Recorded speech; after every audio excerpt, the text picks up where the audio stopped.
আমরা আপনাদেরকে দেখাবো মুরগির মাংস কিভাবে ভাজি করা হয়। আমরা এখন মাংসগুলো ধুয়ে নিলাম এবং মাংসগুলো কিছু ভিতরে টুকরো টুকরো করে দিলাম।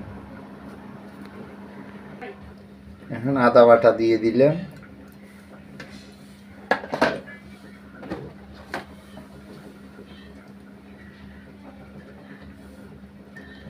রসুন বাটা দিয়ে দিলাম,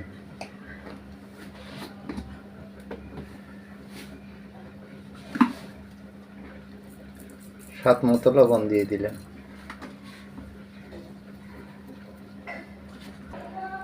হলুদের গুঁড়ো দিয়ে দিলাম, সামান্য করে মরিচের গুঁড়ো দিয়ে দিলাম,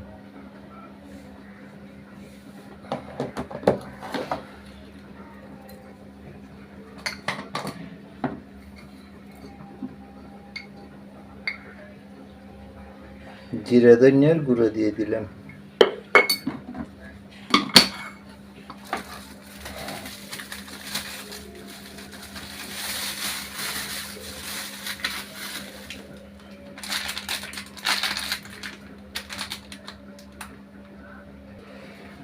রাঁধুনি মাংসের মশলা দিয়ে দিলাম,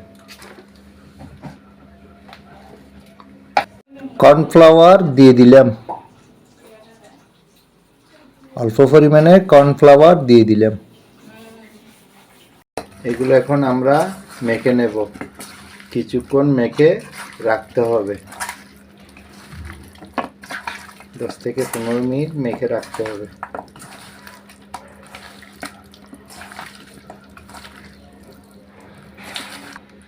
আমাদের মাখা শেষ, 15 মিনিটের জন্য আমরা রেখে দিলাম। আমাদের কড়াই গরম হয়ে গেছে, এখন তেল দিয়ে দেব।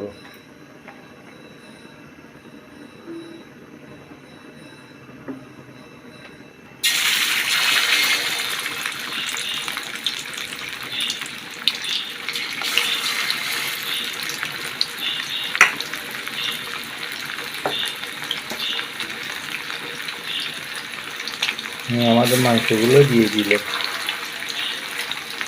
আস্তে আস্তে ভাজি হয়ে যাবে।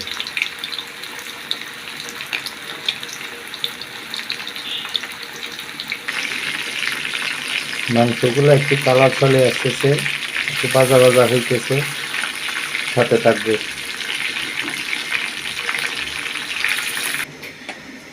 আমাদের মাংস ভাজি হয়ে গেছে, আপনারা এভাবে ভাজি করে খেতে পারেন, অনেক ভালো লাগবে। আমাদের মাংস ভাজিতে যদি আপনাদের ভালো লেগে থাকে সাবস্ক্রাইব করবেন, লাইক দেবেন, শেয়ার দেবেন। সবাই ভালো থাকবেন, সুস্থ থাকবেন। ধন্যবাদ আপনাদেরকে।